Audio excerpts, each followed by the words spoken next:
Assalamualaikum warahmatullahi wabarakatuh. Perkenalkan, kami dari kelompok 7 Dasar-dasar ilmu politik akan menjelaskan tentang pendekatan intermestik dengan dosen pengampu Silvi Kori, SPD MSI. Kami kelompok 7 yang beranggotakan Rara Gusnila, Mestika Syafira, Muhammad Fridi, Alif Rizky Aulia, Dimas Arta, dan Caprio Subahan. Pendekatan intermestik merupakan singkatan dari internasional dan domestik. Intermestik merupakan peran dan ide dan kepentingan dari para aktor domestik dan internasional dalam suatu proses pembuatan kebijakan. Tahukah kamu, intermestik adalah sebuah kajian yang bertujuan untuk membumikan hubungan internasional karena fokus hubungan antara dinamika politik, ekonomi sosial, dan budaya di ranah domestik dengan pengaruh internasional. Model intermestik dengan fokus kajian peranan ide dan aktor dalam perubahan kebijakan. 1. Pendekatan domestik. A. Metode institusionalis. Perubahan kebijakan merupakan hasil dari upaya negara untuk mencapai tujuan-tujuan yang telah ditetapkannya. Dalam model ini, tidak ada tempat bagi persaingan antar aktor yang mempengaruhi perubahan kebijakan. Model institusionalis tidak memperhatikan peran ide dalam perubahan kebijakan. Ide diakui sebagai varian yang tidak terjelaskan karena faktor kajian lebih pada faktor kepentingan nasional. Untuk itu, model otoritas tidak bisa digunakan untuk menggambarkan pentingnya peran ide dalam proses perubahan kebijakan. B. Mode pluralis. Mode pluralis, definisi problem dan penetapan agenda kebijakan pada dasarnya adalah hasil dari kompetisi antar kelompok yang berbeda. Perubahan kebijakan memerlukan dukungan koalisi yang luas dari berbagai kelompok kepentingan tertentu yang bisa berbasis pada fungsi, kepentingan, nilai, perspektif, dan identitas. Model pluralis mampu menjelaskan perubahan kebijakan sebagai gambaran perubahan yang lebih besar dalam masyarakat. Terjadi pergeseran kepentingan antar berbagai kelompok, penekanan dalam proses policy making. Yang kedua, pendekatan internasional. A. Model tekanan eksternal. Dalam model ini, perubahan kebijakan suatu negara cenderung sebagai cara untuk mencari rasa aman di tengah konstelasi politik internasional yang anarkis atau tidak menentu.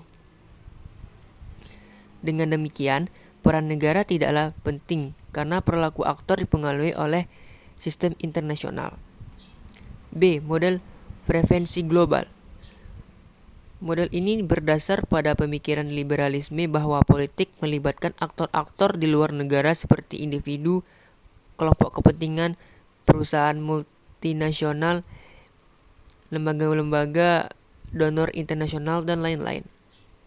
Lembaga internasional menentukan agenda, mendorong pembentukan koalisi, dan menyediakan pedoman bagi negara dalam menyelesaikan persoalan yang dihadapinya. Dalam isu-isu tertentu, berlaku rezim internasional yang dengan ketat mengawasi perilaku negara-negara anggotanya dan menjatuhkan sanksi jika terjadi pelanggaran.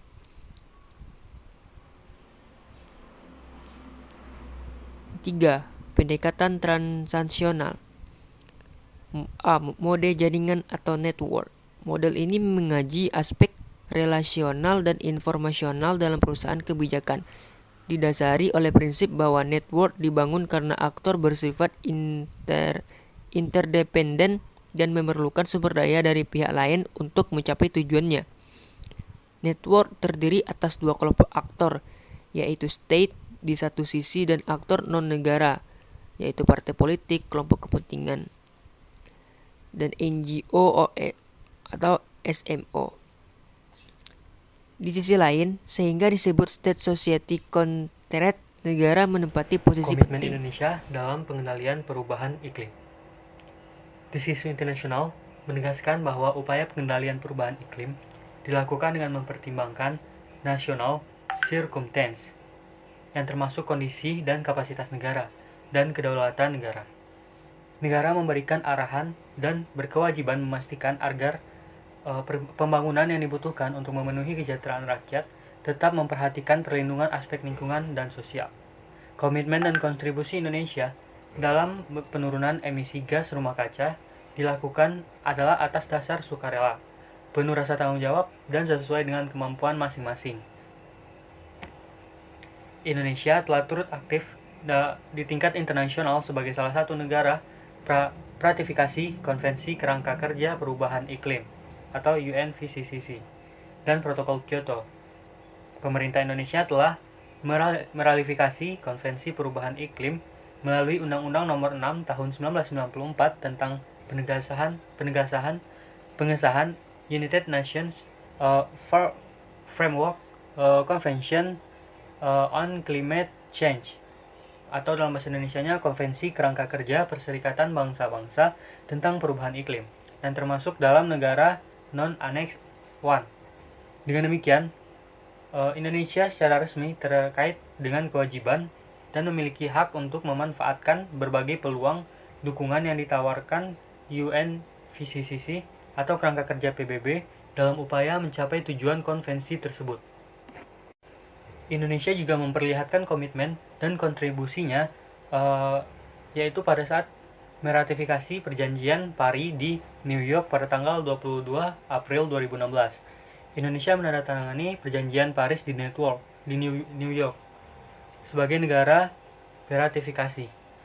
Indonesia berkomitmen untuk melakukan upaya menurunkan emisi gas rumah kaca dan bergerak aktif mencegah terjadinya perubahan iklim. Perjanjian Paris juga memposisikan hutan sebagai kunci dari upaya penurunan gas rumah kaca ini. Hal ini mengingat kemampuan hutan menyerap gas rumah kaca. Posisi ini tersirat dari ketentuan pasal 5 Paris Agreement yang mendorong negara-negara pihak untuk menerapkan dan mendukung kerangka kerja berdasarkan perjanjian untuk kegiatan-kegiatan terkait reducing emission from deforestation and forest degradation and konservasi serta pengelolaan hutan yang didasarkan pada prinsip keberlanjutan. Contoh-contoh pendekatan intermestik. Car Free Day. Salah satu pendekatan intermestik adalah Car Free Day.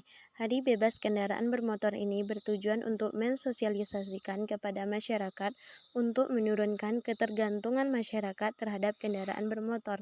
Car Free Day awalnya dilakukan di Belanda pada 25 November 1956, dilakukan pada hari Minggu, kemudian Prancis dan diikuti oleh negara lainnya. Selanjutnya, Konvensi Kerangka Kerja Perubahan Iklim Bangsa-Bangsa. Ini adalah bentuk perjanjian lingkungan internasional yang dirundingkan pada KTT Bumi di Rio de Janeiro.